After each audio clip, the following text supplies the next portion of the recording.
जुन्नर तालुक्यातील खोडदे येथील जीएमआरटी म्हणजे जायंट मीटरवेव्ह रेडिओ टेलिस्कोप येथे 2 दिवसांचे खुले भव्य विज्ञान प्रदर्शन उत्साहात पार पडले. या प्रदर्शनाला राज्यभरातील विविध अभियांत्रिकी महाविद्यालयांतील विद्यार्थ्यांनी सहभाग घेत आपले वैज्ञानिक प्रयोग सादर केले. या प्रदर्शनात रोबोटिक्स, अंतराळ संशोधन, कृत्रिम बुद्धिमत्ता, ऊर्जा निर्मिती, पर्यावरण संवर्धन अशा विविध विषयांवरील प्रकल्प मांडण्यात आले होते. विद्यार्थ्यांनी स्वतः तयार केलेली मॉडेल्स आणि थेट प्रात्यक्षिके यामुळे प्रदर्शन अधिक आकर्षक ठरले. यावेळी सौर ऊर्जेवर चालणारे स्मार्ट सिंचन मॉडेल आकर्षण ठरले. या भागातील शाळा आणि महाविद्यालयातील शेकडो विद्यार्थ्यांनी प्रदर्शनाला भेट देत विज्ञानातील नवप्रकल्पनांची माहिती घेतली. वैज्ञानिक उपकरणे आणि आधुनिक तंत्रज्ञान प्रत्यक्ष पाहण्याची संधी मिळाल्याने या भागातील विद्यार्थ्यांमध्ये उत्साहाचे वातावरण होते. अशा प्रदर्शनामुळे विद्यार्थ्यांमध्ये विज्ञानाची आवड वाढते आणि संशोधनाची प्रेरणा मिळत असल्याचे जीएमआरटीचे टेक्निकल ऑफिसर प्रभाकर कासार यांनी सांगितले. खोडदे येथील जीएमआरटीमध्ये आयोजित या विज्ञान प्रदर्शनामुळे ग्रामीण भागातील विद्यार्थ्यांना विज्ञान तंत्रज्ञानाच्या नव्या जगाची ओळख होत असल्याचे कासार यांनी सांगितले. यावेळी टेक्निकल अधिकारी सतीश लोखंडे, आनंद वावड यांनी विस्तृत माहिती दिली.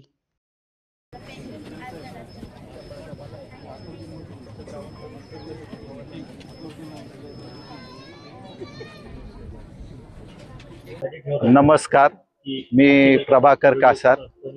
जीएमआरटी मध्ये सन 1995 सालापासून टेक्निकल ऑफिसर या पदावर मी काम करीत आहे.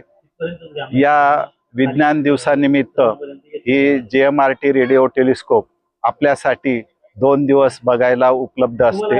ही बघितल्यामुळे आपल्या ज्ञानामध्ये सायन्सच्या संदर्भात जे काही आपले प्रश्न आहेत आणि स्वतःला त्याची माहिती नाहीये, ही माहिती या जीएमआरटी प्रोजेक्टमध्ये दिली जाते. आणि जीएमआरटी प्रोजेक्ट नेमकं काय संशोधन करतं आणि कसं करतं आणि त्याचा उपयोग आपल्या दैनंदिनीमध्ये किंवा पुढील तंत्रज्ञान येण्यासाठी त्याचा काय वापर होतो, हे या 2 दिवसात आम्ही येथे सांगत असतो.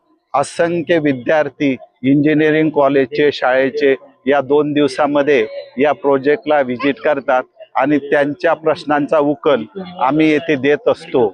या 2 दिवसामध्ये जीएमआरटी प्रोजेक्टमध्ये जो रेडिओ टेलिस्कोप आहे याची सर्व स्वरचना, त्याचं डिझाईन, डेव्हलपमेंट, अपग्रेडेशन, मेंटेनन्स आणि ती कसं काम करते याची माहिती आम्ही विद्यार्थ्यांना आणि व्हिजिटर्सना देत असतो. या 2 दिवसामध्ये कमीत कमी 25,000पेक्षा जास्त लोक या जीएमआरटी सेंटरला व्हिजिट करत असतात आणि जीएमआरटी विषयी जे काही संकल्पना त्यांची आहे त्या प्रश्नाचं उकल त्यांना होत असतं. आणि जीएमआरटी जे काही प्रोग्राम राबवते, एज्युकेशनल प्रोग्राम, रिसर्च प्रोग्राम, हे पूर्ण आम्ही या 2 दिवसामध्ये जनरल लोकांसाठी देत असतो. तर आम्ही पिंपरी चिंचवड पॉलिटेक्निक कॉलेजमधून आलो आहोत, कम्प्युटर इंजिनिअरिंग डिपार्टमेंटचे. तर या प्रोजेक्टमध्ये येऊन आम्हाला खूप चांगलं वाटलं. या एक्झिबिशनमध्ये येऊन खूप सारे इंटरेस्टिंग प्रोजेक्ट्स आम्हाला बघायला भेटले. प्लस नवीन नवीन लहान मुलं जे आहेत ते इथे बसमधून म्हणजे येत होते, तर ते खूप चांगलं वाटलं या सगळ्यांशी बोलून आणि त्यांचे क्वेश्चन्स पण खूप चांगले होते. तर हा अवेअरनेस आणि प्रोजेक्ट्स डिस्प्ले करून खूप चांगलं एक्सपोजर भेटले इथे. थँक्यू. नमस्कार, मी पिंपरी चिंचवड पॉलिटेक्निकमधील 3rd इयरचा विद्यार्थी आहे. आम्ही इथं जीएमआरटीला प्रोजेक्ट एक्झिबिशनला आलेलो आहोत. आमचा प्रोजेक्ट हारिक्स नावाचं एक अँड्रॉइड ॲप्लिकेशन आहे आणि आम्हाला ही जीएमआरटीमध्ये सायन्स डेच्या दिवशी मिळालेली संधी खूप उपयोगी पडली. आमचा ओव्हरऑल एक्सपिरियन्स पण याच्यात खूप वाढला.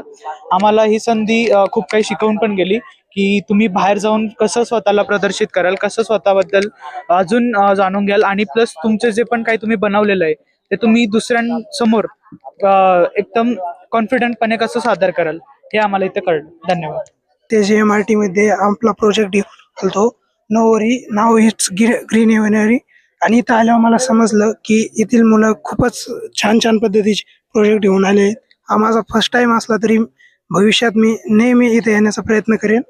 आमचे सर सूर्यकांत काळोखे सर यांनी आम्हाला ही संधी दिली की येऊन हे सगळे प्रोजेक्ट बघा. येथील विद्यार्थ्यांचा मला विशेष कौतुक वाटतं की त्यांनी त्यांच्या लेवलपेक्षा म्हणजे ग्रेट लेवलला काम करून त्यांचे प्रोजेक्ट सबमिट केले आणि खूपच छान पद्धतीने प्रोजेक्ट आणलेले आहेत इथे. थँक्यू. मी पाथर्डीवरून आलोय आणि माझ्या कॉलेजचं नाव श्री आनंद कॉलेज महाविद्यालय पाथर्डी. तर ही आमची पहिलीच वेळ आहे आणि आम्ही आमच्या प्रोफेसरांसोबत आलेलो आहोत. तर ही आमची पहिली वेळ असताना आम्हाला वाटलं पण नव्हतं की एवढे भारी भारी प्रोजेक्ट्स असतील किंवा असा प्रतिसाद देखील आम्हाला मिळू शकेल. तर जसं आम्ही इथं आलो तर ही आमची पहिलीच वेळ असताना आम्हाला खूप असा आनंद वाटतो की इतके छोट्या मुलं एवढे असा भारी भारी प्रोजेक्ट वगैरे बनवतात, एवढा प्रतिसाद देखील त्यांना मिळतो. आणि जे GM जो हा प्रकल्प आहे तो खरंच खूप सुंदर आहे. GMRT मध्ये काय काय होतं, काय काय केलं जातं हे याची देखील माहिती आम्हाला मिळाली. कशाद्वारे हे वर्किंग करतं ते देखील आम्हाला कळलं.